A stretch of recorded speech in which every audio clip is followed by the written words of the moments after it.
So mga tol, alam na nga po ng karamihan na kasado na po ang laban ni Kyonosuke Kameda versus Sebastian Hernandez sa September 23 sa Japan.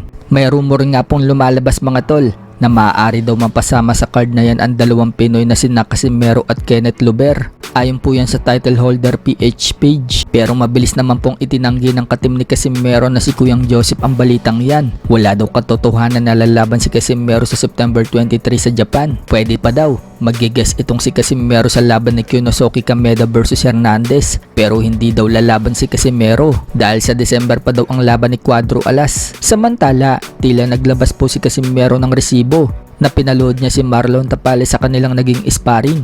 Matatandaan na dati na po nag-sparring si Casimero at Tapales. Sa post nga po ni Casimero ng litrato, makikita mga tol na nakaluhod po dyan si Tapales. Tanong pa ni Casimero, sino daw yung lumuhod? Baka daw kilala ninyo. Agad naman pong namukaan ng mga fans mga tol na si Marlon Tapales yung nakaluhod. Pero may mga nagsasabi mga tol na edited daw yung picture na yan. Kaya kayo na lang po ang humusga. Sa kabilang banda naman mga tol, mukhang kasado na po ang laban ni Mark Magnifico Magsayo. Sa latest post po kasi niya sa kanyang FB, sinabi niyang lock in. Ibig sabihin lang niyan mga tol, kasado na ang laban niya. Pero hindi pa binabanggit ni Magsayo kung sino ang kanyang makakalaban. Mismong Supa Boxing po kasi mag-a-announce mga tol kung sino ang makakalaban ni Magsayo at kung kailan.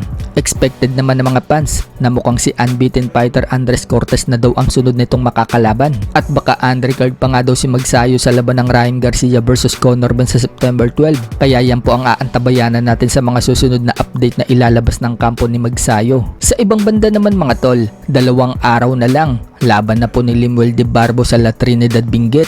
Kalaban ang Japanese na si Mojicha Nakagawa. Sa Omega Boxing Gym pala nag-iensayo itong si Nakagawa. At si Coach Doc J po ang nagtitraining sa kanya. Tinuturuan nga po itong si Nakagawa kung paano dumepensa. Pero tiwala po itong si de Barbo mga tol na mapapasama itong si Nakagawa sa mga tinalo niya sa pamamagitan ng knockout. Ika pa nga po ni de Barbo, siya na lang daw ang Pinoy na natitirang may 100% knockout ratio. Pero ang nakapagtataka, kung pupunta po tayo sa BoxRec, na wala po ang kanyang record. Ang natira lang dyan, yung record niya sa amateur, na wala yung professional fights niya. Pero kung pupunta naman po tayo sa Topology, nandoon po ang kanyang record na 8-0 with 8 knockouts. Sa ibang balita naman mga tol, Mel Fajardo, expected na World Championship na ang sunod niyang laban. Sa post po kasi ng Viva Promotion, sinabi dyan na ready na umano si Mel Fajardo sa kanyang World Championship match next. Makakalaban po ni Mel Fajardo ang IBF Flyweight World Champion na si Masamichi Yabuki. So hindi nga po biro itong si Yabuki.